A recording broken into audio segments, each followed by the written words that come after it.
नमस्कार, शाम के 5 बजने को है। दंगल में आप सभी का स्वागत है। मैं हूं आपके साथ चित्रा त्रिपाठी। कोरोना के समय में सेंट्रल विस्टा प्रोजेक्ट को जारी रखने के फैसले पर दिल्ली हाईकोर्ट ने मोहर लगा दी है। हाईकोर्ट ने इसके खिलाफ जारी याचिका को दुर्भावना से प्रेरित बताकर खारिज कर दिया है।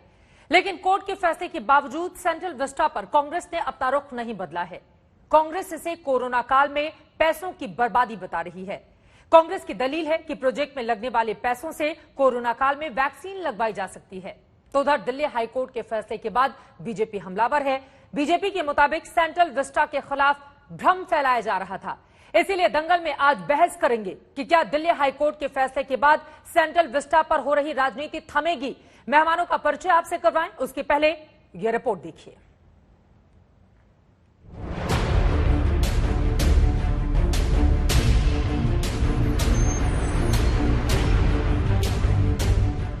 कांग्रेस के कथित टूल किट में जिस सेंट्रल विस्टा प्रोजेक्ट को मोदी का घर कहा गया है, कोविड काल में जिस प्रोजेक्ट को जारी रखने की जरूरत पर खुले तौर पर विपक्ष सवाल उठा रहा है, उस नए संसद भवन और सेंट्रल विस्टा के तहत निर्माण के कामों को दिल्ली हाईकोर्ट ने मंजूरी दे दी है। हाईकोर्ट में सेंट्रल विस्टा प्रोजेक्ट को रोकने की गुहार लगाई गई थी, लेकिन कोर्ट ने अपने फैसले में कहा कि ये राष्ट्रीय महत्व का महत्वपूर्ण सार्वजनिक प्रोजेक्ट है, लोगों की रुचि इसमें है। इसकी वैधानिकता पर सुप्रीम कोर्ट मुहर लगा चुका है। प्रोजेक्ट को नवंबर 2021 तक पूरा करना है और निर्माण के काम में लगे मजदूर कोविड नियमों का पालन करते हुए साइट पर ही रह रहे हैं, तो इसे रोकने का कोई कारण नहीं है। दिल्ली हाईकोर्ट का ये फैसला विपक्ष के सवालों से घिरी सरकार और बीजेपी के लिए ऑक्सीजन का काम कर गया। देख रहा हूं कि पिछले कई महीनों से एक फॉल्स नैरेटिव, सरेआम झूठ, मतलब जो फैक्चुअल, जिन चीजों का फैक्चुअल बेसिस ही नहीं है, वो झूठे इल्जाम। अब मैं आपको बताऊं, अब ये कहा जा रहा था कि ये जो है प्रोजेक्ट जो है ये एक वैनिटी प्रोजेक्ट है, और वैनिटी प्रोजेक्ट का मतलब यह है कि इसकी जरूरत नहीं है। और महामारी के दौरान आप इतना 20,000 करोड़ खर्च कर रहे हैं, एक वो आंकड़ा मैंने देखा। कहीं और कहा कि 13,400 का एक मोदी महल बनाया जा रहा है। अरे भाई साहब, ये फिगर्स कहां से आ रहे हैं? सेंट्रल विस्टा निर्माण को अपनी हरी झंडी दिखाकर दिल्ली हाईकोर्ट ने प्रोजेक्ट के जारी रहने का रास्ता तो दे दिया, लेकिन कांग्रेस का विरोध जारी है। 7 मई को राहुल गांधी ने ट्विटर पर लिखा था, सेंट्रल विस्टा आपराधिक बर्बादी है, लोगों की जीवन को केंद्र में रखिए, न कि नया घर पाने के लिए अंधे अहंकार को। दिल्ली हाईकोर्ट के फैसले के बाद भी कांग्रेस के तेवर यही है। 20 नए एम्स बनाने चाहिए थे कि मोदी महल बनाना चाहिए? That is what we want to know. 20,000 crore रुपए से आप जो ये रोज कहते हो ना, स्टेट गवर्नमेंट लगा देगी, प्राइवेट वैक्सीन लगा देगी, हम उससे वैक्सीन नहीं खरीद सकते, वो सारी प्रॉब्लम्स दूर हो जाती। हम ये पूछना चाहते हैं, ये जो 20,000 करोड़ रुपए का जो मोदी महल बनाना ज्यादा महत्वपूर्ण है कि लोगों के हाथ में डायरेक्ट कैश देना ज्यादा इंपॉर्टेंट? ये तो वैसी बात हो गई आनंद जी कि मेरे घर में लोग बीमार हैं और मैं मेरे लिए नई कार खरीद रहा हूं। आप अब हठधर्मिता करना चाहते हो, अपने महल के लिए आप लोगों की जान को जोखिम डालना चाहते हो। साफ है कि सेंट्रल विस्टा पर राजनीति अभी थमनी नहीं, लेकिन दिल्ली हाईकोर्ट के फैसले के बाद एक बेहद खास बात है। हाईकोर्ट ने अपने फैसले में सेंट्रल विस्टा प्रोजेक्ट के खिलाफ याचिका को दुर्भावना से प्रेरित बताया है। साथ ही याचिकाकर्ता पर 1 लाख रुपए का जुर्माना भी लगाया है। आनंद पटेल के साथ आज तक ब्यूरो। तो सेंट्रल विस्टा पर हंगामा क्यों है बरपा? जवाब हाईकोर्ट का फैसला भी इस पूरे मामले पर सामने आ चुका है। इसी मुद्दे पर दंगल में बहस हम करेंगे। कई खास मेहमान जुड़ चुके हैं, उनका तारुफ आपसे करवा देती हूं। हमारे साथ राजीव चंद्रशेखर, जो कि प्रवक्ता हैं राष्ट्रीय भारतीय जनता पार्टी के और सांसद, इस वक्त लाइव मौजूद हैं। कांग्रेस पार्टी की ओर से प्रवक्ता मुकेश शर्मा जी हमारे साथ जुड़ चुके हैं। जेडीयू की ओर से राजीव रंजन हमारे साथ हैं और साथ ही प्रवक्ता समाजवादी पार्टी के अनुराग भदौरिया हमारे साथ हैं। लेकिन मुकेश शर्मा जी, सबसे पहले आपसे ही शुरुआत करते हुए, कोर्ट की ओर से स्पष्ट तौर पर कहा गया कि ये देश के लिए, राष्ट्र के लिए अहम परियोजना है और इस मुद्दे पर बीजेपी को मिल गया है ऑक्सीजन। वो सीधे कह रही है कि दरअसल कांग्रेस पार्टी की पुरानी आदत है हर मुद्दे पर झूठ बोलना और देश को गुमराह करना। क्या है इस पर आपकी प्रतिक्रिया, आपकी टिप्पणी मुकेश जी? कांग्रेस पार्टी का इस मसले पर स्पष्ट मत है। कांग्रेस पार्टी का इस मसले पर स्पष्ट मत है कि कांग्रेस ये नहीं चाहती कि देश के 140 करोड़ लोगों को ये सरकार मरने के लिए छोड़ दे।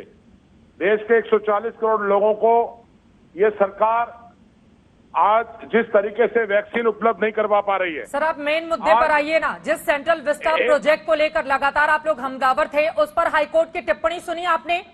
मैं आ रहा हूं उस पर नहीं, उसी मुद्दे पर ही बहस है, तो पहले उसी पर आइए आप। मैं उसी मुद्दे पर आ रहा हूं। ऑनरेबल हाई कोर्ट ने जो टिप्पणी की है, ऑनरेबल हाई कोर्ट की टिप्पणी एक लीगल मैटर है और ऑनरेबल हाई कोर्ट में पीआईएल किसने लगाई ये भी जरा देख लें आप। मेरा स्पष्ट रूप से कहना है, कांग्रेस पार्टी का स्पष्ट मत यह है कि देश के 140 करोड़ लोगों को वैक्सीन जरूरी है, ना कि सेंट्रल विस्टा प्रोजेक्ट इस महामारी में जरूरी है। आप एक तरफ देश के सांसदों से राजीव जी बैठे हैं, आखिर सांसद निधि पीएम केयर फंड में क्यों ली गई? यदि आपके ऊपर आर्थिक संकट आज देश में नहीं है, आज इस हालत ये हो गई है, कुछ वीडियो में तकनीकी दिक्कत आ रही है, तुरंत मैं उसको दुरुस्त कराते हुए आपके आरोपों पर जवाब ले लेती हूं राजीव चंद्रशेखर जी से। राजीव जी, उनका ये कहना है कि दरअसल हमें जिस वक्त ऑक्सीजन की, वेंटिलेटर की, दवाइयों की जरूरत है, उस समय इस प्रोजेक्ट का क्या काम, और उसको लेकर कांग्रेस पार्टी का विरोध अभी भी जारी है। क्या है इन आरोपों पर जवाब आपका? देखिए चित्रा जी, एक तो मैं आपको कह दूं, बड़ा साफ कह दूं कि कांग्रेस का एक ट्रेडिशन रहा है मार्च 2020 से, जब से ये पैंडेमिक शुरू हुआ है, उनका कंट्रीब्यूशन इस डिस्कोर्स में कुछ नहीं अलावा लाइज, गलत, झूठ और झूठ।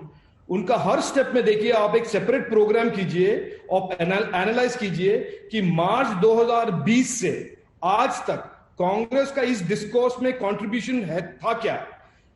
जुलाई में उन्होंने कहा इकोनॉमी के बारे में झूठ, जनवरी में कहा वैक्सीन के बारे में झूठ, फिर कहा पैंडेमिक के स्कोप के बारे में झूठ।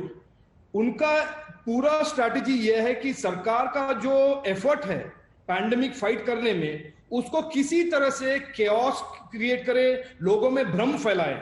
देखिए चित्रा जी, एक स्पेसिफिक पॉइंट बता रहा हूं आपको, कहीं भी ये एस्टैब्लिश नहीं किया गया है कि वैक्सीनेशन शॉर्टेज और ऑक्सीजन शॉर्टेज या medicine shortage is on account of money.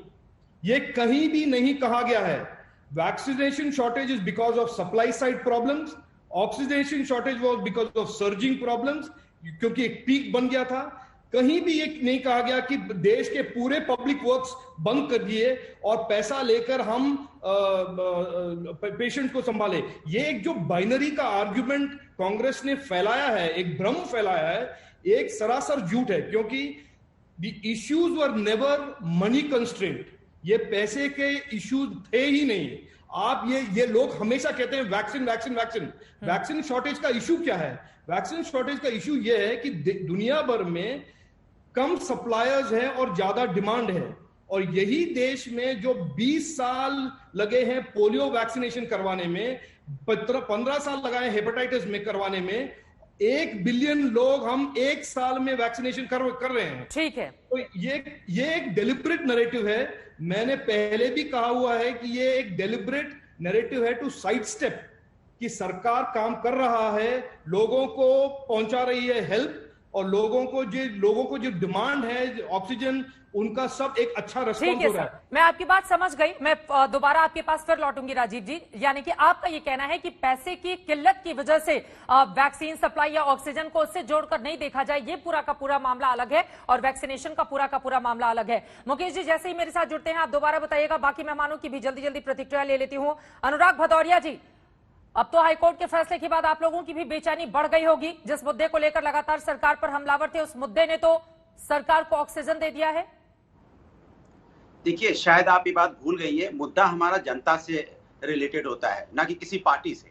और बीजेपी के प्रवक्ता अभी झूठ का शब्द यूज कर रहे थे, तो शायद वो भूल जाते हैं कि अगर आप अभी भी किसी को बोल दो झूठी पार्टी कौन है, तो पूरा देश जानता है कि भारतीय जनता पार्टी ये झूठी पार्टी है, जिसको झूठ के अलावा कोई काम ही नहीं है। बात सेंट्रल विस्टा प्रोजेक्ट की नहीं है, बात है कि आपने समय से लोगों को ऑक्सीजन क्यों नहीं दिया। जैसे बीजेपी प्रवक्ता कह रहे थे, मैं पूछना चाहता हूं, समय से लोगों को ऑक्सीजन नहीं मिला, जिससे लोग तड़प के लोगों की मौत हो गई। शायद आप भूल गए, लोगों की मौतें हुई है तड़प के।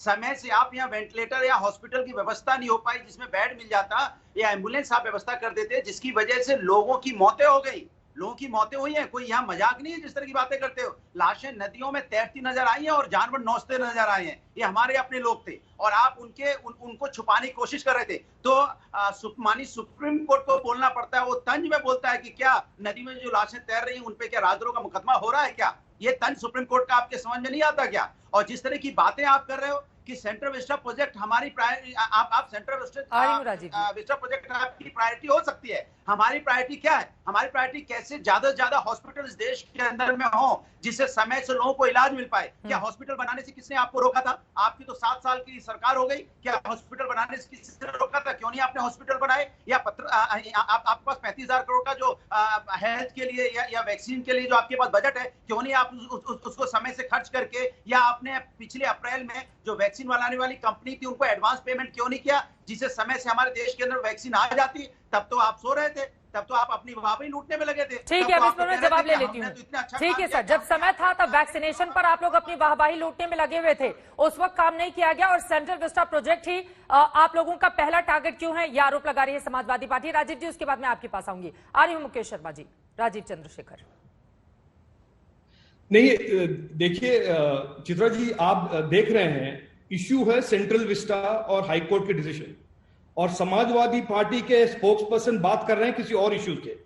अगर हमें डिस्कस करना है यूपी के हेल्थ केयर और हेल्थ केयर सिस्टम के परफॉर्मेंस के बारे में, आप एक सेपरेट डिबेट कीजिए। समाजवादी पार्टी जिनके 2-3 सरकार रहे हैं वहां पे, उन्होंने क्या किया है उसका रिकॉर्ड हम डिस्कस करेंगे।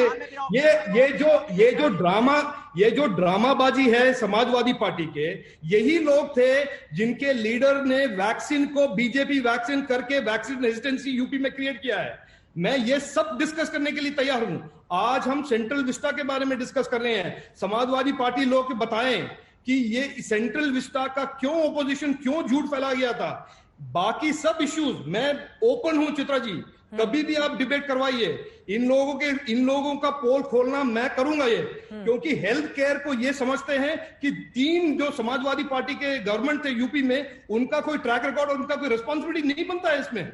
ठीक है राजीव जी, इस सवाल का जवाब भी आप दीजिएगा। दरअसल वैक्सीनेशन को लेकर और दवाइयों को लेकर पैसे की किल्लत की बात बार बार कही जा रही थी। ऐसे में ये प्रोजेक्ट कुल कितने खर्च का है, इसके बारे में भी हमारे दर्शक आपसे जानना चाहेंगे, और साथ ही वैक्सीनेशन के लिए आप लोगों की ओर से क्या इंतजाम किए गए हैं इसके बारे में भी आप बताएगा। लेकिन जल्दी से राजीव रंजन जी भी जुड़े हुए हैं। राजीव रंजन जी, सेंट्रल विस्टा प्रोजेक्ट पर तो फिलहाल सरकार को ऑक्सीजन मिल गई है, लेकिन बाकी तमाम मुद्दे अपनी जगह। फिलहाल हाईकोर्ट की जो टिप्पणी आई है उस पर क्या सोच रही है सहयोगी पार्टी जेडीयू? देखिए, मुझे ऐसा लगता है कि ये राष्ट्रीय महत्व का मसला है और इस महत्व को कांग्रेस ने भी स्वीकारा था। 2012 में अगर पार्लियामेंट के बिल्डिंग को लेकर के उन्होंने फैसला लिया था कि नए बिल्डिंग को मंजूरी दी जाए, तो मुझे लगता है आज अपने बयान से पलटने का कोई या अपने फैसले से पलटने का कोई कारण नहीं होना चाहिए। ऑनरेबल हाईकोर्ट ने कहीं ना कहीं मोटिवेटेड शब्द का प्रयोग किया है, और ये वैसे लोग जो कहीं पार्टियों के साथ जुड़े होते हैं और न्यायपालिका में कहीं ना कहीं दलों के हितों की रक्षा का जो लोभ है उसका संवरण नहीं कर पाते हैं, उनको ये करारा जवाब है। और ये अगर तहकीकात होगी तो निश्चित तौर पर किसी न किसी ऐसे राजनीतिक दल से इनका जुड़ाव होगा जो सेंट्रल विस्टा को लेकर किसी दल की राय क्या है उसका प्रतिनिधित्व कर रहे हैं। ठीक है। अब मैं एक बात कहना चाहूंगा, हजारों करोड़ रुपए की बात आप कह रहे हैं, 1300 करोड़ रुपए की प्रोजेक्ट है। हेरिटेज बिल्डिंग को कोई नुकसान नहीं होगा, वैनिटी नहीं है ये। तो मुझे ऐसा लगता है कई ऐसे सवाल, और बिल्कुल हरदीप पुरी ने सही कहा कि ये फॉल्स नैरेटिव क्रिएट करने की कोशिश की गई, जिसका जवाब आज दिल्ली हाईकोर्ट के फैसले से आ गया। वैसे न्यायपालिका को लेकर कांग्रेस का जो इतिहास है 1974 और उसके पहले, चाहे वो जगमोहन लाल सिन्हा के फैसले को लेकर उतने दूर नहीं जाते हैं, लेकिन इसी दिल्ली हाईकोर्ट ने ऑक्सीजन और दवाइयों के मसले पर जिस तरह की टिप्पणी सरकारों को लेकर दी थी, उस बात को भी हमें नहीं भूलना चाहिए। ठीक है, आपकी बात महत्वपूर्ण है, लेकिन मुकेश शर्मा जी उस पर तो जवाब देंगे। हाँ, मैं लौटूंगी आपके पास, मैं लौटूंगी सर आपके पास। सभी का एक एक कमेंट हो गया है, अब डिबेट में ओपन करते हुए आप आपस में क्रॉस क्वेश्चन भी कर सकते हैं। मुकेश शर्मा जी, सरकार की ओर से आज ये कहा गया है कि राजीव गांधी के समय से ही दरअसल इस प्रोजेक्ट को लेकर लगातार मांग की जा रही थी, क्योंकि आजादी के समय की हमारी जनसंख्या और बाद की जनसंख्या में जमीन आसमान का फर्क है। क्या वो आपको नहीं दिखता है? 2012 का उन्होंने हवाला दिया, लोकसभा स्पीकर के ओएसडी का हवाला देते हुए उनकी ओर से कहा गया, क्या ये बातें समझ में नहीं आती हैं? कांग्रेस पार्टी क्या वास्तव में आपदा के इस घनघोर युग में भी अवसर तलाशने का काम कर रही है? और सेंट्रल विस्टा प्रोजेक्ट को बार बार पैसों की कमी से आप लोग क्यों जोड़ रहे हैं, अगर सरकार की ओर से या फिर आज हाईकोर्ट की ओर से भी स्पष्ट किया गया है कि पैसों की कमी से जुड़ा हुआ ये मामला कतई नहीं है? बोले मुकेश जी, आपसे। चित्रा जी, मेरा ये स्पष्ट मत है, चित्रा जी मेरा ये स्पष्ट मत है कि सेंट्रल विस्टा प्रोजेक्ट निश्चित तौर पर संसद परिसर एक बने, और संसद परिसर एक बने, और वो संसद परिसर की आवश्यकता है। लेकिन जिस माहौल में जिस वक्त ये कल्पना हुई थी, जिस वक्त ये तैयारी हुई थी, उस वक्त देश में महामारी नहीं थी। आज देश जिस महामारी से गुजर रहा है, मैं राजीव जी हमारे सांसद हैं, उनसे एक सवाल पूछ रहा हूं, क्या वो बता सकेंगे देश की जनता को 140 करोड़ लोगों की वैक्सीन पर कितना पैसा खर्च हो रहा है और इस सेंट्रल विस्टा पर कितना पैसा खर्च हो रहा है? क्या राजीव जी ये देश की जनता को बता सकेंगे कि 7 साल जो बर्बादी के 7 साल हैं, महंगाई की मार है, लाशों के अंबार हैं, क्या यही सरकार का कमाल है? राजीव जी बता सकेंगे आज गंगा किनारे क्या हालत है? आज राजीव जी बता सकेंगे जो बहन विधवा हो गई है उसका पति कौन देगा? क्या राजीव जी बता सकेंगे ब्लैक फंगस की दवा देश के लोगों को नहीं मिल रही? किसी की एक आंख निकल रही है, किसी की 2 आंख निकल रही है। क्या राजीव जी ये बता सकेंगे? इसी ऑनरेबल दिल्ली हाई कोर्ट ने सरकार की बदइंजामी पर टिप्पणियां की हैं, उस वक्त आप कहां चले गए? जहां तक सवाल है सरकार को ऑक्सीजन मिलने का, मैं एक बात कह दूं, उच्च न्यायालय से आप कह सकते हैं ऑक्सीजन मिल गई, लेकिन जनता की अदालत से सर ये आपके सवाल महत्वपूर्ण है, राजीव जी इसका भी जवाब देंगे। लेकिन मुकेश शर्मा जी, सेंट्रल विस्टा पर तो फिर आप लोगों ने झूठ बोला ना, फिर तो भ्रम फैलाना। सर सुनिए ना, आपके सारे सवाल महत्वपूर्ण हैं। ऑक्सीजन की, दवाइयों की, डॉक्टर्स की कमी पूरा देश देख रहा है, और ये सिर्फ आपको बताने की जरूरत नहीं है, लोग महसूस कर रहे हैं। मेरा सवाल तो सुनिए। लेकिन जिस मुद्दे पर हम इस वक्त बहस के लिए बैठे हुए हैं, उस पर तो कांग्रेस पार्टी ने झूठ बोला ना। मोदी का नया घर क्या बनना शुरू हो गया? नहीं सर सुन तो लीजिए मुकेश जी, सुन तो लीजिए आप। मुकेश जी सुनिए ना, आप सवाल सुनते नहीं है, लगातार बोलते हुए चले जाते हैं। और इस पर 1300 करोड़ का खर्च आ रहा है। अभी जो मोटा मोटी प्रस्तावित अनुमान लगाया गया है 20,000 करोड़ रुपए को लेकर लगातार आप लोग भ्रम फैलाने की कोशिश कर रहे हैं, जो बीजेपी कह रही है। कहां से लेकर आते हैं आप लोग ये आंकड़ा? चित्रा जी, मैं आपसे एक सवाल पूछ रहा हूं।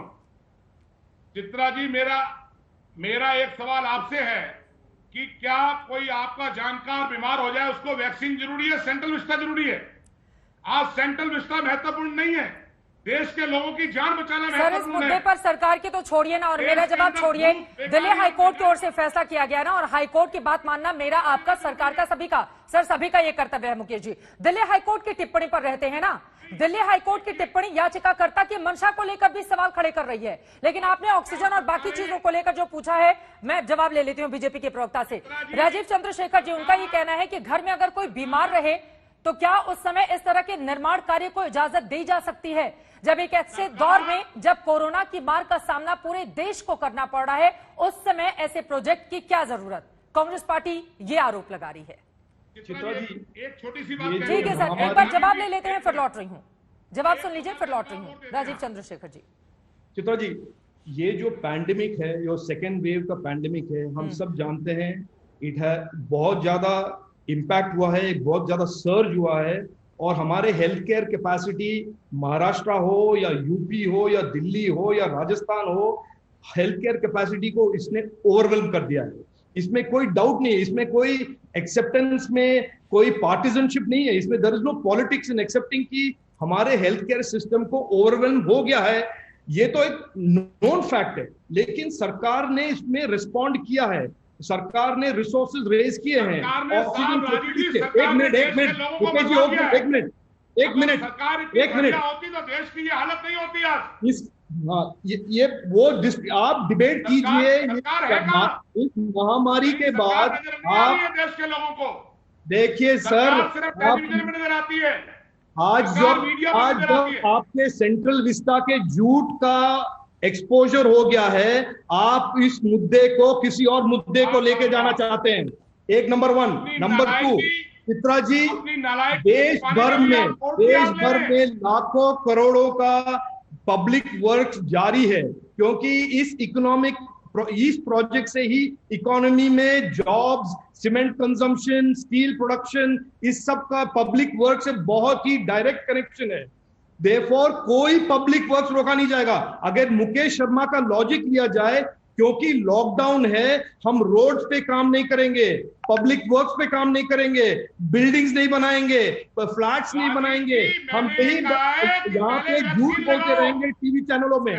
ये आप मान लीजिए बात कंप्लीट हो जाए, दोनों लोग साथ में बोलेंगे, समझ में नहीं आएगा। प्लीज एक बार आपने सेंट्रल विस्टा में लोगों को डिस्ट्रैक्ट करने को, मिसलीड करने की कोशिश की, उसका पोल खुल गया है। नहीं, राजीव चंद्रशेखर जी, एक आंकड़ा दीजिए इस देश को। देखिए, ये गोलमोल बातें नहीं, आप इस देश को बताइए कि सेंट्रल विस्टा के इस प्रोजेक्ट में, इस परियोजना में कुल कितना खर्च हो रहा है। और नंबर 2, वैक्सीनेशन के लिए सरकार की ओर से कितना फंड जारी किया गया है, इस पर भी स्थिति साफ कीजिए। ये गोलमोल बातें नहीं। आज अर्बन डेवलपमेंट मिनिस्टर ने क्लियरली बता दिया है कि सेंट्रल विस्टा प्रोजेक्ट में 2 पार्ट्स हैं, एक तो मॉडर्नाइजेशन ऑफ पार्लियामेंट और दूसरा building of a new government district.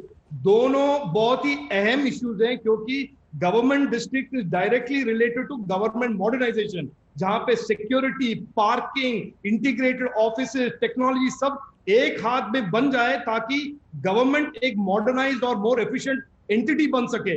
ये एक फ्यूचर प्लानिंग के लिए कर रहे हैं। ये कोई राहुल गांधी के लिए 10 जनपद में घर नहीं बना रहे हम। ये है सरकार जो एक permanent living entity belongs to the democracy को मॉडर्नाइज बना दिखने लगे आपको। 1300 करोड़ यहाँ पे स्पेंड हो रहे हैं, which is a fraction of the public works in the country, Chitra ji. और इसको डेलिबरेटली बनाया गया है। लेकिन आप लोग ये कह रहे हैं कि 1300 करोड़ का अभी जो प्रोजेक्ट पर काम चल रहा है वो है, लेकिन टोटल कॉस्ट अगर इसका A to Z पूरा जोड़ेंगे तब ये 20,000 करोड़ का आएगा या फिर नहीं आएगा? नहीं आएगा। ये 20,000 करोड़ का नंबर कहां से आया है, किसने लाया है? मैं यही बता सकता हूं कि ये कांग्रेस का एक डेलिबरेट इंटेंशन है, लोगों में एक मिसअंडरस्टैंडिंग क्रिएट करना। This is the traditional approach of the Congress. बोलिए मुकेश जी। मेरा, चित्रा जी, बड़ा सीधा सवाल है। राजीव जी बड़े सुलझे हुए सांसद हैं। ये सिर्फ देश को ये बता दें कि 140 करोड़ लोगों की वैक्सीन पर कुल कितना रुपया खर्च होगा, और जो 20,000 करोड़ का नहीं है तो 19,000 करोड़ का है, वो ये बता दें। तीसरी बात मैं स्पष्ट रूप से कहना चाहता हूं कि राहुल जी आजकल भारतीय जनता पार्टी को और मोदी जी को सपनों में दिखते हैं। आजकल राहुल जी से आप डरे हुए हैं, क्योंकि राहुल जी जनहित के मुद्दों को उठा रहे हैं, क्योंकि राहुल जी इस देश की जनता की आवाज बन चुके हैं, क्योंकि राहुल जी ने बेरोजगारों की, मफलूजों की, मजदूरों की आवाज को उठाया है। आप आखिर आपको राहुल जी से डर क्यों लगता है? आप राहुल जी के सवालों का जवाब दीजिए। ये आर्थिक अपराध है, और मैं कहना चाहता हूं देश की सेंट्रल विस्टा पर राहुल गांधी की ओर से जो ट्वीट किए गए थे वो भी हम दिखा रहे हैं मुकेश जी। औंधे मुंह याचिकाकर्ता की याचिका गिर गई है हाईकोर्ट के भीतर, तो फिर आप लोगों के ट्वीट को भी माना जाना है औंधे मुंह गिरना? राहुल जी लोगों की आवाज बन गए, इसीलिए सभी सरकार, सभी इलेक्शन हार रहे हैं। अगर कोई याचिका गिर गई है तो इसके मायने ये नहीं है कि जनता की अदालत ने इनको माफ कर दिया है। आज हिंदुस्तान की जनता इस बात को याद रखेगी, बर्बादी के 7 साल, महंगाई की मार, लाशों का अंबार, यही है मोदी सरकार का कमाल। इससे इनकार नहीं कर सकती हैं आप। चलिए एक ब्रेक के लिए हमें जाना है। ठीक है, एक ब्रेक के लिए हमें जाना है, लेकिन उसके पहले राजीव चंद्रशेखर जी जल्दी से आप अपनी टिप्पणी कर लीजिए। देखिए, वो बार बार इसी बात पर फोकस कर रहे हैं कि जो 35,000 करोड़ की वैक्सीनेशन की बात आप लोगों की ओर से बार बार कही जा रही है, दरअसल इसमें सच्चाई है नहीं। अगर स्थिति ऐसी होती तो देश में वैक्सीन की किल्लत का, कमी का सामना हिंदुस्तान को क्यों करना पड़ता? और इसीलिए बार बार विपक्षी पार्टियां जोर दे रही हैं कि जिस काम के लिए आपको तुरंत फंड जारी किए जाने चाहिए थे, उस पर तो रोक लग गई है, जबकि सेंट्रल विस्टा प्रोजेक्ट को लेकर लगातार सरकार आगे बढ़ रही है। दो पॉइंट मैं कहना चाहता हूं चित्रा जी। एक तो राहुल गांधी अगर लोगों के आवाज होते तो वो हर इलेक्शन हारते नहीं। केरल में भी इलेक्शन हारे हैं, पुडुचेरी में भी इलेक्शन हारे हैं, असम में भी इलेक्शन। मैं एक पॉइंट बनाता हूं, इसमें डिबेट में नहीं जाना चाहता। दूसरा पॉइंट मैं क्लियरली कहना चाहता हूं चित्रा जी, आपके थ्रू ऑडियंस, कि वैक्सीन के शॉर्टेज या वैक्सीन के supply is not related to resources. जितना भी पैसा वैक्सीन के लिए चाहिए सरकार तैयार है, लेकिन वैक्सीन का प्रॉब्लम यह है कि सप्लाई शॉर्टेजेस है, क्योंकि इतने कम कंपनीज हैं जो वैक्सीन बनाते हैं और पूरे दुनिया में वैक्सीन का डिमांड हो गया है। तो वैक्सीन का issue is not a resource issue, it is a supply constraint issue. ये तो सभी लोग जानते हैं। किया जाएगा, ये तो महत्वपूर्ण सवाल है और ना? उसका सप्लाई का जब तमाम मंत्रियों की ओर से, मुख्यमंत्रियों की ओर से ये कहा जाएगा कि 2 लाख के वैक्सीनेशन में हम 50-50 हजार इसलिए दे रहे हैं ताकि वो लंबे समय तक दिया जा सके, तो आपकी मंशा पर बीजेपी को लेकर सवाल तो खड़े होंगे ही। यहीं से चर्चा में आगे बढ़ेंगे, लेकिन इन सबके बीच दरअसल जिस याचिकाकर्ता की याचिका को हाईकोर्ट ने खारिज किया है, उसकी मंशा को लेकर भी सवाल खड़े किए गए हैं और कहा गया है कि राष्ट्रीय महत्व जैसे बड़े मुद्दे पर गलत मंशा से इस याचिका को दायर किया गया था और 1 लाख रुपए का जुर्माना भी बकायदा हाईकोर्ट की ओर से लगाया गया है। मंशा आखिर क्या है विपक्ष की इसके जरिए? मोदी की दिल्ली पर गृह युद्ध, इसी विषय को लेकर लगातार हम चर्चा कर रहे हैं। दंगल में सबसे अहम यह हो जाता है सेंट्रल विस्टा, जिसको लेकर लगातार कांग्रेस पार्टी बीजेपी पर हमलावर थी, उस पर हाईकोर्ट की ओर से 2-2 कहा गया है कि राष्ट्रीय अहम का ये काफी ज्यादा महत्वपूर्ण विषय है और इसको खारिज नहीं किया जा सकता है। इवन याचिकाकर्ता के ऊपर ही 1 लाख रुपए का जुर्माना कोर्ट की ओर से ठोक दिया गया है, जिसको लेकर बीजेपी अब लगातार कांग्रेस पार्टी से सवाल पूछ रही है। जल्दी जल्दी, ठीक है, अनुराग भदौरिया जी हाथ खड़े कर रहे हैं, मैं उनके पास आते हुए मुकेश शर्मा जी उसके पास आऊंगी। अनुराग भदौरिया जी, ये तो अहम हो जाता है ना, जिस मुद्दे को लेकर इस वक्त हम चर्चा करने के लिए बैठे हैं। कोरोना काल के पहले इसको इंप्लीमेंट किया गया था और उसके भी हम पहले जाएं 2012 में जो कांग्रेस की यूपीए की सरकार थी, उसके भी पहले राजीव गांधी के समय में इसको लेकर आगे बढ़ने की बात कही जा रही थी। उसको लेकर सिर्फ बीजेपी पर निशाना साधने की क्या है मंशा? और आप लोगों की ओर से बार बार कहा जाता है कि दरअसल बीजेपी वैक्सीन नहीं लेकर आ रही है, वैक्सीन कब लेकर आएगी? अरे वैक्सीनेशन पर पहले एक राय तो बना लिया होता, पहले तो भ्रम में डालेंगे, उसके बाद वैक्सीन मांगेंगे। आपने एक सवाल पूछा कि विपक्ष की मंशा क्या है। विपक्ष की मंशा साफ है कि समय से लोगों को कोरोना का इलाज मिल जाए, किसी व्यक्ति की बिना ऑक्सीजन के या हॉस्पिटल में जगह ना मिलने से मौत ना हो, ये विपक्ष की मंशा है। विपक्ष की मंशा ये है कि आप वैक्सीन को समय से लोगों को लगाइए जिससे लोगों का जीवन सुरक्षित हो। विपक्ष की मंशा यह है कि आपकी नाकामी और कमजोरी की गलत फैसलों की वजह से देश के अंदर में महंगाई बढ़ रही है। इस प्रोजेक्ट पर रोक लग जाती तो ये क्या तमाम चीजें पूरी हो जाती? लोगों को समय से रोजगार मिले, बिना रोजगार का कोई न रहे और रोजगार इस प्रोजेक्ट को रोक दिया जाता तो क्या बाकी चीजों को पूरा किया जा सकता था? विपक्ष की मंशा पूछ रही, आपने विपक्ष की मंशा पूछी है तो मैं विपक्ष की मंशा बता रहा हूँ कि विपक्ष चाहता है। तो इसीलिए अगला सवाल भी तो सुन लीजिए सर। समाजवादी पार्टी की रैली में भाषण देने तो आए नहीं है, सवाल तो सुन लीजिए। विपक्ष की मंशा पूछिए तो विपक्ष की मंशा भी ना बताओ तो बताइए आप। और अगर इनके पास, मैं इनसे कह रहा हूँ 35, बार बार आपने इनसे 2 सवाल पूछा है कि आपने वैक्सीनेशन पे कितना खर्च हो रहा है, ये कितना खर्च किया नहीं बता रहे हैं। आपने पूछा सेंट्रल विस्टा प्रोजेक्ट में कितना खर्च होगा, ये भी नहीं बता रहे हैं। जो राजीव जी बैठे इनसे पूछे ना, बताएं इनसे पूछे, जब आपके पास इतना सारा पैसा था तो उत्तर प्रदेश से लेके या सांसदों का पैसा क्यों लिया जा रहा था? निधि का पैसा क्यों आप ले रहे थे? क्यों मांग रहे थे कि निधि का पैसा दे दो, अभी जरूरत है, मुसीबत का वक्त है, निधि का पैसा चाहिए। जो आपको निधि का विधायक निधि मिलती है या सांसद निधि मिलती है, इसके पैसे इकट्ठा करके हमें इस समय हेल्थ में लगाना है। तो सबने दिया आपको, वहां सभी विधायकों ने पैसा दिया, चाहे पोजीशन को चाहे अपोजिशन को, सभी सांसदों ने दिया। तो जब पैसे की कमी नहीं है, पैसे की किल्लत नहीं है, तो फिर क्यों पैसा मांगा जा रहा था? एक बात। दूसरी बात यह नहीं कि सेंट्रल विस्टा प्रोजेक्ट आप रोक दीजिए, बात यह है कि अभी वक्त की मांग क्या है, वक्त क्या चाहता है, क्योंकि वक्त देश महामारी से गुजर रहा है, देश एक बीमारी से गुजर रहा है। इसमें आपकी प्रायोरिटी क्या होनी चाहिए? चिंता की बातें हैं। चिंता की बात यह नहीं कि हम कह रहे सेंट्रल विस्टा प्रोजेक्ट रोकिए, हम कह रहे हैं कि 35,000 करोड़ रुपए आपने जो वैक्सीनेशन के लिए रखा हुआ उसको खर्च मत। हमारा मतलब यह है कि आपके पास अगर पैसा है तो फालतू खर्च न करके। राजीव चंद्रशेखर जी, ये सवाल तो महत्वपूर्ण है ना कि अगर पैसे की कमी देश में नहीं है तो फिर सांसद निधि, विधायक निधि का पैसा होल्ड क्यों किया गया? उसको सरकार के पास रखने के लिए क्यों कहा गया तमाम लोगों को? ये सवाल तो महत्वपूर्ण है ना राजीव चंद्रशेखर जी। नहीं, ये इसका क्या ताल्लुक है? सरकार ने एक डिसीजन लिया है महामारी शुरू होने के बाद 2020 में कि हम पूरे रिसोर्सेज कंसंट्रेट करके मेडिकल और हेल्थ केयर रिलीफ में फोकस करेंगे। इसीलिए एमपी लैड, जो usually MP LAD is a local area spending, instead of spending it by MP alone, उसने स्टेट थ्रू द स्टेट एक कॉम्प्रिहेंसिव हेल्थ केयर सिस्टम बनाने में स्पेंडिंग का स्ट्रेटेजी बनाया है। इसमें आप मुझे बोलने देंगे मधुरा जी? यूपी के इलेक्शन शुरू नहीं हुए, दोनों लोग बोलेंगे, समझ में किसी को नहीं आएगा। की बात खत्म हो जाए फिर आप बोलिएगा। राजीव रंजन जी भी कुछ जोड़ना चाह रहे हैं, पहले अपनी बात खत्म कीजिए राजीव जी। राजीव चंद्रशेखर, मैं ये कह रहा हूं, और इसमें एसपी के प्रवक्ता जो इश्यू और गोल पोस्ट को हमें बदल रहे हैं, ये इश्यू है कि आपने झूठ कहा है सेंट्रल विस्टा के बारे में। इसमें सेंट्रल विस्टा का वैक्सीन के और आपने कहा है 20,000 करोड़ का मोदी महल बन रहा है। आपने कहा है, हमें देश आपने कहा है सुरक्षित रखना है, ये अभी वक्त की मांग है। ये आप बदल रहे हैं, अपने रूप बदल रहे हैं। आपका हाईकोर्ट जजमेंट, मैं कह रहा हूँ कि हिंदुस्तान को आप मत कीजिए बात, आप गलत बात नहीं, क्योंकि हिंदुस्तान अभी करा रहा है। आप और आपके अलाई कांग्रेस जो झूठ कह रहे थे सेंट्रल विस्टा के बारे में, कोर्ट ने एक्सपोज कर दिया है।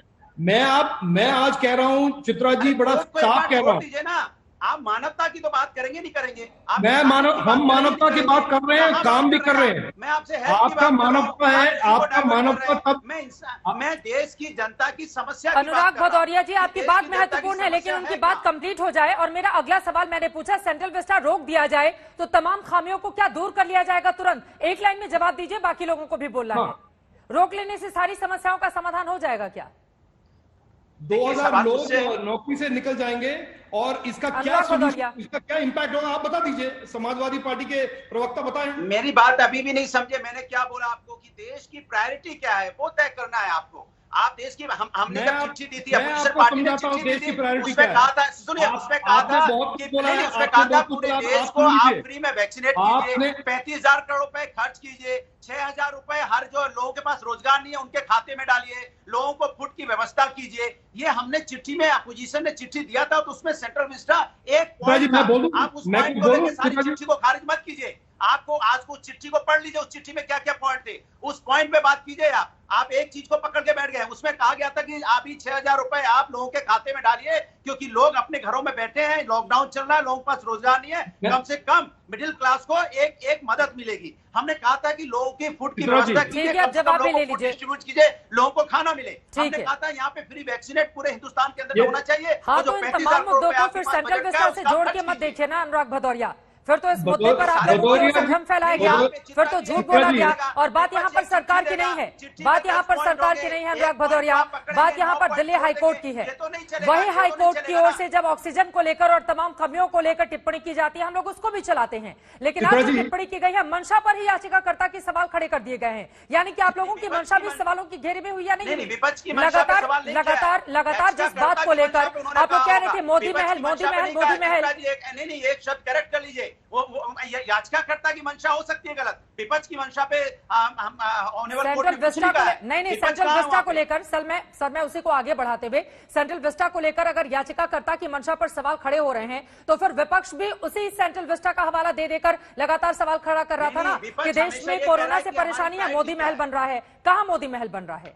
हमने बोला कि विपक्ष अभी प्रायोरिटी क्या है, बात यह है कि देश को जरूरत किस बात की है। जरूरत इसी बात की थी कि वैक्सीन पर भ्रम न फैलाया जाए, जरूरत इसी बात की थी कि लोगों को जागरूक किया जाए, जरूरत इस बात की थी कि अपने जितने भी कार्यकर्ता हैं या फिर आम जनता है उनके भीतर भरोसा भरा जाए देश के साइंटिस्ट पर, देश के डॉक्टरों पर।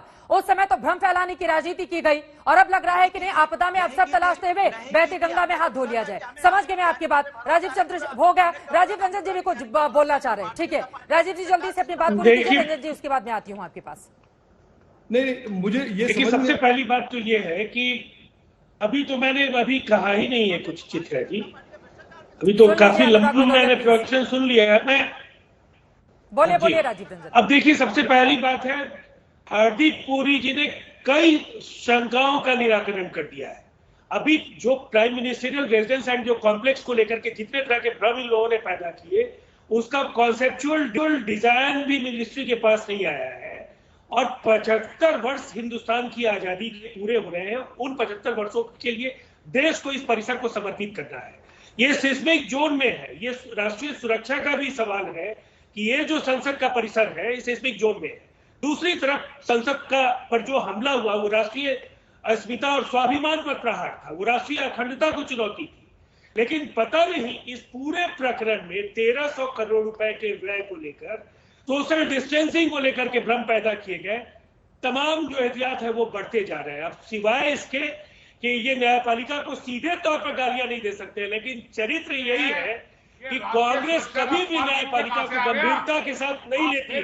इनका इतिहास है एक एक करके बोलेंगे। मुकेश जी प्लीज उनकी बात खत्म हो जाए, उसके बाद आप बोलिएगा। मुकेश शर्मा जी प्लीज एक बार उनकी बात खत्म। जगमोहन सिन्हा ने इंदिरा गांधी के खिलाफ जजमेंट दिया था राजनारायण जी के मामले में, और उसके पहले जस्टिस एन रॉय को नीचे से लाकर के ऊपर चीफ जस्टिस ऑफ इंडिया बनाया गया। इसलिए न्यायपालिका को लेकर के जो आपका चेहरा है वो लोग जानते हैं। और समाजवादी पार्टी क्या बोलेगी? समाजवादी पार्टी को बोलने का कोई नैतिक अधिकार नहीं है। जो पार्टी अपने नेता के बयान से किनारा करने के लिए आज तैयार नहीं है, मैं बार बार पूछता हूं, ये इतना प्रवचन दे रहे हैं, ये माफी क्यों नहीं देश से मांगते अखिलेश यादव के बयान के लिए? वैक्सीन एमरजेंसी के लिए जवाबदेह कौन है उत्तर प्रदेश? इतनी मौतों की नैतिक जवाबदेही लीजिए। भदौरिया जी, देश को आपका प्रवचन और मोनोलॉग नहीं सुनने की आदत है। एक तरफा बोलते हैं, किसी को नहीं सुनते हैं। लाशें तैरती हैं, जानवर नोचते हैं, ये आपकी मानसिकता है। पहले मुझे ये बताइए, उन लाशों में कितनी लाशें ऐसी होंगी जो वैक्सीन नहीं, अगर वैक्सीन ली होती तो वो जिंदा होती? पूरी हो जाए अनुराग, उसके बाद बोलिएगा प्लीज। अनुराग की ये अच्छी बात नहीं है। मुझे ये लाशों में जो लोग तब्दील हुए हैं, उन लाशों में कई लोग आज आपके बीच होते, अगर उन्होंने वैक्सीन लिया होता। वैक्सीन लेने से मना करने का जो आपने अपराध किया है, जो जघन्य अपराध किया है, लोगों को गुमराह किया है, समाजवादी पार्टी के कार्यकर्ता, आपको वोट करने वाले, आपके फॉलोअर्स को, जिनका भरोसा आपके नेता पर और आपकी पार्टी पर, उनको वैक्सीन की प्रामाणिकता पर आपने सवाल खड़े करके हतोत्साहित किया। क्या वैक्सीन मत लीजिए, ये वैक्सीन बीजेपी की वैक्सीन है। इसीलिए भदौरिया जी, मैं आपसे ज्यादा लगातार बोल सकता हूँ, और मैं जानता हूँ कि आप अल्बर्ट पिंटो को गुस्सा कराते हैं, उस फिल्म के नायक, इसके सिवाय आप कुछ नहीं कर सकते। बोलेंगे समझ में नहीं केवल आएगा। चीखने चिल्लाने, और एक परिवार के पिता, उनके भाई, उनके पुत्र उस पार्टी की गुलामी बर्दाश्त कीजिए। देश को नैतिकता का पाठ मत पढ़ाइए। अनुराग भदौरिया, क्या आप अपने नेता की गलत बयानी के लिए माफी मांगेंगे? राजीव रंजन जिसका जिक्र कर रहे थे, क्योंकि बात उससे आगे तभी बढ़ेगी जब आप उस बयान के लिए जिसमें कहा गया था बीजेपी की वैक्सीन है मत लगवाओ, और उत्तर प्रदेश के गांवों से आपको पता है किस तरह के वीडियो सामने आते हैं जहां पर महिलाएं पुरुष डर के मारे वो वैक्सीनेशन के लिए नहीं जा रहे हैं। अनुराग भदौरिया, हाँ, मैं वही पूछना चाहता हूँ। देखो, भारतीय जनता पार्टी अपनी नाकामी कैसे दूसरों पे डालना चाहती है। आपने समय से वैक्सीन का ऑर्डर नहीं दिया, देश हिंदुस्तान में वैक्सीन नहीं मंगाया, समय से आप वैक्सीनेट नहीं कर पा रहे, तो आप रास्ता खोजते रहते हैं। ये सारे सवाल आप तब खड़े करेंगे ना जब वैक्सीन को लेकर खुद समाजवादी पार्टी नहीं रहेगी। करोड़ रुपए खर्च करते हो, सबसे नहीं क्यों बोलने देंगे आपको? आप किसको बोलने देते हैं? आप किसको बोलने देते हैं? मैं यही तय करना चाहता हूँ। एक बार सुन लीजिए, आप किसको बोलने देते हैं? राजीव रंजन प्रचार करने के लिए तो क्या गांव-गांव में आप जागरूकता अभियान नहीं चला सकते? मैं आपसे पूछना चाहता हूँ, आपके पास तो बहुत पैसा है। अखिलेश यादव के झूठ को अगर आप बदल सकते हैं तो आप ही बदल सकते हैं। आपको कहना चाहिए अखिलेश यादव जी से गलती हो, अखिलेश यादव जी से गलती हो गई, इतना कहने में क्या दिक्कत है? अनुराग भदौरिया जी, ये अक्षम्य अपराध है जो अभी आप कर रहे हैं। अनुराग भदौरिया, जिन मुद्दों का आप जिक्र कर रहे हैं यकीनन वो गंभीर है, और उसको लेकर आज तक ने लगातार न सिर्फ रिपोर्टिंग की है बल्कि दंगल में ही कई बार उस पर हमने डिबेट भी की है। अनुराग भदौरिया, एक सेकेंड सर, अनुराग भदौरिया, लेकिन आज आप लोगों की जो स्थिति है, देखिए वैक्सीनेशन पर आपने जो कुछ भी किया वो देश के सामने है, उसमें गुमराह करने की जरूरत नहीं है लोगों को। आप वैक्सीनेशन की डिमांड तभी करेंगे ना जब ये नहीं कहेंगे कि वो बीजेपी की वैक्सीन है, और उसको लेकर अभी तक कोई भी माफीनामा आप लोगों की ओर से सामने रखा गया। वो जागरूक करके लोगों को क्या करेंगे? आप लोग कहेंगे बीजेपी की वैक्सीन है। अरे आप सुनने को तैयार नहीं है। कब हमने बोला बीजेपी इतनी समझदार इंटेलिजेंट कब से होगी जो बीजेपी वैक्सीन बना लेगी? आपको लगता है कितने? सर अनुराग भदौरिया, आप रहने दीजिए, आप बीजेपी को इस बारे में खारिज कर सकते हैं, आप किसी पत्रकार को मत खारिज कीजिए, ठीक है ना सर? बार बार उस वीडियोस को चलाना नहीं चाहते हम लोग, क्योंकि जनता के बीच में भ्रम फैलेगा। समझ गए आपकी बात अनुराग भदौरिया। मुकेश शर्मा जी, एक बार फिर से सेंट्रल विस्टा पर। सर, सेंट्रल विस्टा पर तो आप लोगों के लिए दिक्कत हो गई ना सर? माफी मांग के बाकी मुद्दे आपके महत्वपूर्ण है, बाकी मुद्दे आपके गंभीर हैं, उस पर समझ में आता है डिबेट करना और उस पर कांग्रेस की बातों को सुनना, लेकिन सेंट्रल विस्टा पर तो चूक हो गई ना मुकेश शर्मा जी। सेंट्रल विस्टा पे आ रहा हूं मैं, सेंट्रल विस्टा पे आ रहा हूं। चित्रा जी आइए सेंट्रल विस्टा पे बोलिए, सुन ही रहे हैं आपको। को चुप करें ना पहले आप। कोई नहीं बोल रहा है, कोई अनुराग भदौरिया आपकी आवाज नहीं आ रही है। मैं चित्रा जी सांसद महोदय से, राजीव जी से 3 सवाल करना चाहता हूं। मेरा पहला सवाल है, उन्होंने कहा है कि सेंट्रल विस्टा की वजह से कोई वैक्सीनेशन को लेकर पैसे की कमी नहीं है। दूसरा, उन्होंने कहा है कि सेंट्रल विस्टा की वजह से देश का बेरोजगारी से उसका कोई ताल्लुक नहीं है। तीसरा उन्होंने कहा है कि सेंट्रल विस्टा की वजह से देश की समस्याओं का कोई ताल्लुक नहीं है। चौथा उन्होंने कहा है कि एमपीएल फंड जो है उसका सेंट्रल विस्टा से कोई ताल्लुक नहीं है। मैं 4 सवाल स्पेसिफिक पूछता हूं। अगर सेंट्रल विस्टा का ताल्लुक नहीं है तो आज आप ये मान लें कि जो राहुल जी ने कहा है कि मोदी सरकार वैक्सीनेशन करने में फेल रही है और पूरी दुनिया में आज मोदी सरकार की बदपिटी है, पूरी दुनिया में भारत की 7 को बट्टा इस सरकार ने लगाया है। कोरोना काल से सरकार सही ढंग से नहीं निपट पाई है, ये मानिए आप सरकार का फेलियर है, या ये मानिए कि आपके पास पैसा नहीं है। आप कह रहे हैं बोलिए कमी नहीं है, राजीव चंद्रशेखर। फेलियर है। ठीक है दूसरा सर, सवाल, ठीक है। अब सर आपने 4 मुद्दे गिना दिए थे, वो समझ में आ गया, उन पर जवाब ले लीजिए, वक्त की कमी रहती है ना सर। इतना लंबा सवाल पूछेंगे जवाब कैसे मिलेगा। और मुकेश जी, वैक्सीनेशन को लेकर आपको भी सवाल पूछने का हक है, लेकिन जरा राजस्थान की आज की रिपोर्ट देखिए। वैक्सीनेशन की बर्बादी की रिपोर्ट आपने देखी या नहीं देखी मुकेश शर्मा जी? किस तरह से वैक्सीन वहां पर बर्बाद हो रही है? अपने मुख्यमंत्रियों को क्यों नहीं समझाते कि वैक्सीन कितनी कीमती है? इस देश का मीडिया आपदा में अवसर ना ढूंढे। आप आपदा में मोदी जी की जो प्रतिष्ठा खराब हुई है, उनकी प्रतिष्ठा में जो छेद हुए हैं, उनको रद्दू करने का प्रयास ना करे मीडिया। मुकेश शर्मा जी, ये आपके सर्टिफिकेट की तो पहली बात मुझे जरूरत नहीं है, ठीक है ना। मैंने आपसे पलट कर अगर पूछ लिया जाए कि अगर कूड़े के ढेर में बरामद होती है वैक्सीन तो उसके लिए राजस्थान सरकार जिम्मेदार है कि नहीं है, तो आप लोग मीडिया पर ऊपर से सवाल खड़े कर देते हैं। आपके सर्टिफिकेट की जरूरत नहीं है मुकेश शर्मा जी। एक सेकेंड सर, आप इतने सीनियर लीडर हैं, सुन लीजिए मेरी बात सुनिए। हरियाणा को लेकर मैंने सवाल पूछा मुख्यमंत्री के बयान पर, ठीक है ना, उस पर मुझे करेक्ट मत कीजिए। और मैं पूछ रही हूँ वैक्सीन बर्बाद हो रही है तो आप कह रहे हैं कि बीजेपी और मीडिया मिले जुले हैं।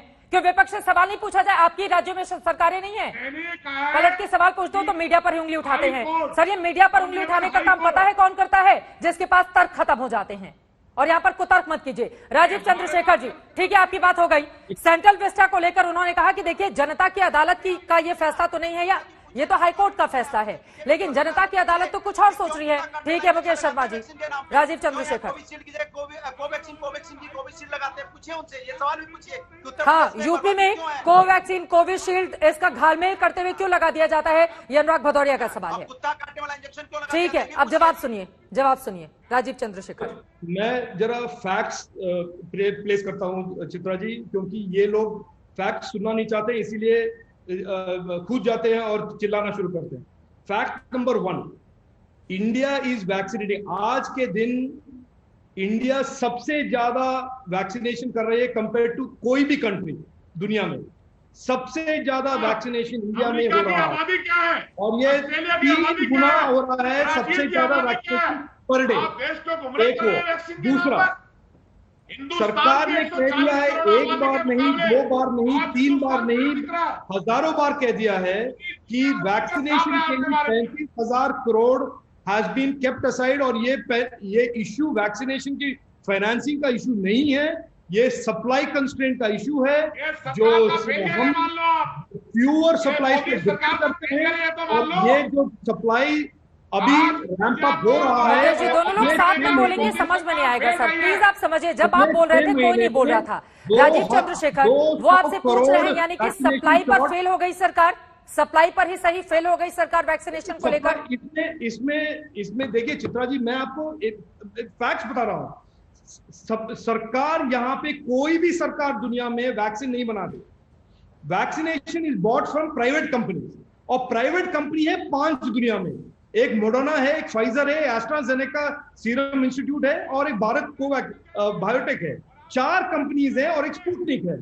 इस 5 कंपनी से सप्लाईज है पूरे दुनिया में, और यहाँ पे सप्लाई कंस्ट्रेंट है, सप्लाई चेन प्रॉब्लम्स हैं। ये प्रॉब्लम इंडिया के लिए कोई केवल नहीं है, ये पूरी दुनिया के लिए ये प्रॉब्लम है। लेकिन फिर भी हमने 220 करोड़ वैक्सीनेशन किए हैं, और हम अगले 6 महीने में 200 करोड़ वैक्सीनेशन करेंगे। आप कहिए मोदी सरकार नंबर 2, फेल है। मेरा बात खत्म कीजिए बॉस, अभी मेरा खत्म होने दीजिए। ठीक है, वक्त की कमी है, जल्दी से अपनी बात खत्म कर लीजिए। लेकिन सरकार को तो देश की जनता इसीलिए चुनती है ना राजीव चंद्रशेखर जी, ताकि जनता की समस्याओं का वो समाधान कर पाए। अगर आप लोग भी समस्याओं को गिनाने के लिए यहाँ पर बैठ जाएंगे तो जनता समाधान के लिए किसके पास जाएगी? तो मैं ये कह रहा हूं चित्रा जी कि ये सरकार हमारे बहुत सेंसिटिव है ये इशू और हम काम कर रहे हैं। सॉल्यूशन बताइए। और ये जो सेंट्रल विस्टा के लेके आते हैं कांग्रेस, समस्या का समाधान बताइए, समस्या है वो तो हमें भी पता है। लोगों में भ्रम फैलाने के लिए किसी तरह केओस और पैनिक क्रिएट करने के लिए कोई जरूरत नहीं है। आप देख लीजिए अगले 3 महीने में क्या देश के पूरे काफी लोगों को वैक्सीनेशन मिल जाएगा। और ये तो भ्रम फैला रहे प्लीज हैं। एक एक करके अपनी बात रखिए। मुकेश जी लगातार आप बोल रहे हैं उनके बीच में, उनकी बात कैसे सुनेंगे आप अगर आप लगातार बोलेंगे? मुकेश शर्मा जी ये सुनना एक नहीं बार चाहते। उनकी बात तो खत्म हो जाए। एक आपने इतने सारे 4 सवाल आपने खड़े किए थे, चारों का जवाब तो देने दीजिए कम से पार्टी कम। और कांग्रेस वाले सच कभी नहीं सुनना चाहते। इनके लिए सच हाईकोर्ट और वहीं से आता है और जब उनको मुंह पे तमाचा मिलता है हाईकोर्ट से, ये ऐसे ही बर्ताव करते हैं कि किसी को बोलने नहीं देते, चिल्लाते हैं, झूठ और झूठ बोलते हैं। लेकिन मैं सर कह आपकी रहा तरफ हूं तो कि जनता प्रति समाधान के लिए आप देख रही है ना कि अगले 4 महीने में और अगले दिसंबर तक 200 करोड़ वैक्सीनेशन इस देश में टीकाकरण होगा। नंबर 1। नंबर 2, ना तो सेंट्रल विस्टा ना कोई और पब्लिक वर्क्स जो हो रहा है, हाईवेज, रोड्स, बिल्डिंग्स, इसका कोई इंपैक्ट नहीं होगा हमारे वैक्सीनेशन रेट पे या वैक्सीनेशन फाइनेंसिंग पे। आज का जो इश्यू है वैक्सीनेशन सप्लाई का, वो भी इश्यू सुलझ रहा है और अगले 1 महीने में पूरे के पूरे 5-6 सप्लायर्स इंडिया में ठीक है सर, वक्त की कमी है। आप चारों मेहमानों का बहुत शुक्रिया हमारे साथ इस चर्चा में शामिल होने के लिए। यकीनन आज की सबसे बड़ी जो मांग है वो वैक्सीनेशन की है, क्योंकि वैक्सीन अगर लगेगी तभी लोगों को कोरोना के इस काल से बचाया जा सकेगा। लेकिन इसकी आड़ में अगर दूसरे मुद्दों को लेकर विपक्ष इस तरह की राजनीति करेगा और आपदा में अवसर खोजने का प्रयास किया जाएगा तो यकीनन विपक्ष की मंशा को लेकर भी सवाल पूछे ही जाएंगे। आज दंगल में हमने सवाल पूछा था कि दिल्ली हाईकोर्ट के फैसले के बाद क्या सेंट्रल विस्टा प्रोजेक्ट पर राजनीति बंद होनी चाहिए। आपके जो जवाब हमें मिले हैं उनमें 78% ने हाँ कहा है, जबकि 22% ने नहीं में जवाब दिया है। इसी के साथ दंगल में आज के लिए बस इतना ही। देश और दुनिया की बाकी खबरों के लिए आप देखते रहिए आज तक।